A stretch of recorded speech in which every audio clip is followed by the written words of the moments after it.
मेरा नाम शिवानी है। घर की बड़ी बेटी मैं और मेरा छोटा भाई, बस हम दो ही हैं। मम्मी डैडी मेरे बहुत अच्छे हैं, मुझे बहुत सपोर्ट किया। जितना चाहा मुझे पढ़ाया। मैंने बीएड किया है। हमेशा से मुझे टीचर ही बनना था। मुझे बच्चे अच्छे लगते हैं। परिवार और अपने सपने के बीच मुझे कभी प्यार में गिरने का समय ही नहीं मिला। मैं शुरू से ही अरेंज मैरिज चाहती थी। मम्मी पापा जो भी मेरे लिए लड़का देखेंगे वो अच्छा ही होगा। मुझे पता है वो मेरी हाँ जरूर पूछेंगे। अब मम्मी पापा ने मेरी शादी की तैयारियां तेज कर दी हैं। एक लड़का इस रविवार मुझे देखने आने वाला है। लड़के की तस्वीर उसके पहले आ गई है। पापा पहले लड़के की खोज खबर अच्छे से निकलवा लेते हैं, फिर ही मुझे किसी की तस्वीर दिखाते हैं। अब आज रविवार भी आ गया। मुझे लगा शायद वो भी रिजेक्ट हो गया होगा, इसलिए अभी तक मुझे लड़का दिखाया नहीं गया। मैं सोकर उठी तो मम्मी मेरे कमरे में आई।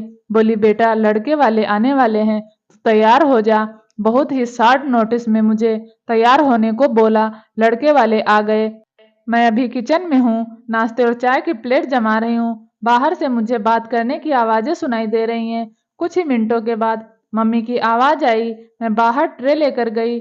ट्रे रख कर मैंने सबसे पहले उसके मम्मी और पापा को नमस्ते किया। फिर मैंने उसकी तरफ देखा। सच बोलूं तो लड़का बहुत स्मार्ट था। सिंपल शर्ट और जीन्स में आया था। चेहरे पर एक मासूमियत थी। मैंने तो मन में हाँ ही कर दी थी, पर मेरी हाँ से क्या होता है, उसे भी मैं पसंद आना चाहिए। फिर घर वालों ने बोला कि बेटा अकेले में कुछ बात करनी हो तो कर लो। उसने मना किया, पर फिर भी घर वालों ने हमें अकेले कमरे में भेज दिया।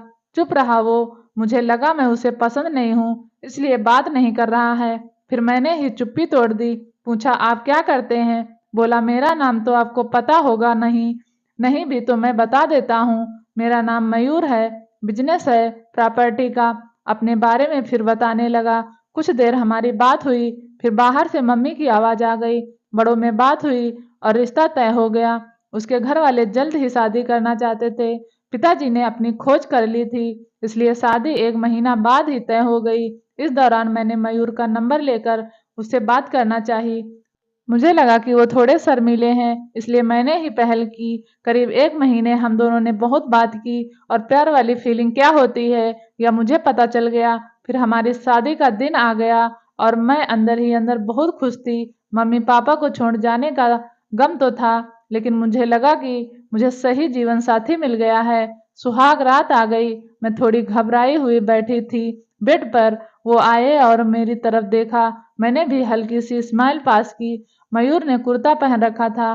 वो थोड़े घबराए लग रहे थे। मुझे लगा जैसे मैं नर्वस हूँ, शायद वो भी इसी तरह होंगे। मयूर अब बाथरूम गए और कुर्ता चेंज करके आए। फिर मयूर आकर बोले कि बहुत थक गई होगी, शायद आज आराम कर लो। मुझे लगा वो भी थक गए हैं, इसलिए मैंने ज्यादा सवाल जवाब नहीं किए। अगली सुबह वो बाथरूम में फ्रेश होकर नहाकर और कपड़े भी अंदर ही चेंज करके आए। मुझे थोड़ा अजीब लगा। फिर मैंने सोचा शायद उनकी यह आदत होगी। अगली रात फिर आई और मयूर ने फिर ऐसा ही किया। अभी तक वो मेरे पास भी नहीं आए थे। अब मुझे लगा कि मयूर कुछ छुपा रहे हैं, क्योंकि उसके चेहरे पर साफ दिखाई दे रहा है। अगली रात जब वो बाथरूम से कपड़े चेंज करके आए तो मैंने उन्हें टोक ही दिया।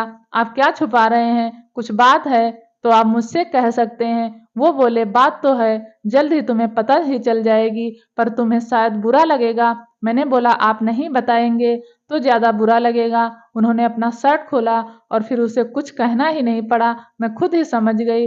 उसके चेस्ट पर एक लड़की के नाम का टैटू था, रिया। अब मैं चुप हो गई और चुपचाप बेड के एक साइड पर सो गई। वो मुझसे बात करने की कोशिश करना चाह रहे थे, लेकिन फिर वो भी बेड के दूसरी साइड पर सो गए। अगले दिन मेरा मुंह उतरा हुआ था। मुझे इस बात का ज्यादा दुख था कि उसने मुझसे यह बात छिपाई। हाँ, हमें कम समय मिला, लेकिन फिर भी इतना समय था कि वो मुझे बता सकते थे। अगली रात वो फिर कमरे में आए और उसके आने के पहले ही मैं बेड के साइड पर सो चुकी थी। उन्होंने मुझे मेरी बाह पर हाथ लगाया और बोला, तुम चाहो तो हम बात कर सकते हैं। मैंने बोला, अब क्या बताओगे? वो बोले कि मैं उस लड़की से प्यार करता था, लेकिन रिया को हमेशा से विदेश में शिफ्ट होना था, इसलिए जब उसे मौका मिला तो वो चली गई। मैंने पूछा, वो तुम्हें छोड़कर किसी और के साथ चली गई? वो बोले, हाँ, मैं चाहता तो यह टैटू को साफ करवा लेता, लेकिन मैंने सोचा पहले तुम्हें बताऊंगा। तुम्हारी बातों से मुझे लगा था कि तुम समझोगी। फिर वो चुप हो गए मैंने बोला तुम मुझे शादी के पहले भी बता सकते थे। वो बोले अगर मैं बताता तो क्या तुम शादी नहीं करती, और अगर अब भी तुम जाना चाहो तो जा सकती हो, मैं वही करूँगा जो तुम्हें अच्छा लगेगा। उस रात मेरा गुस्सा पता नहीं कहाँ चला गया, लेकिन थोड़ा डर भी था, कहीं फिर से झूठ तो नहीं बोल रहे। मासूम शक्ल बनाकर मैंने कुछ जवाब नहीं दिया। लगभग 3 महीने तक हमारी बात नहीं हुई।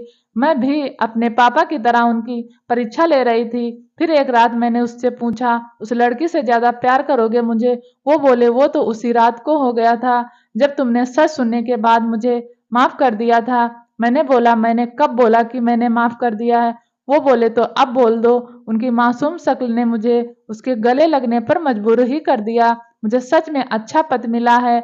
आखिर अच्छे लोगों के साथ अच्छा होता है, तभी इनको रिया नहीं मिली। कहानी कैसी लगी? अगर अच्छी लगी तो प्लीज़ चैनल को सब्सक्राइब करें। Thank you.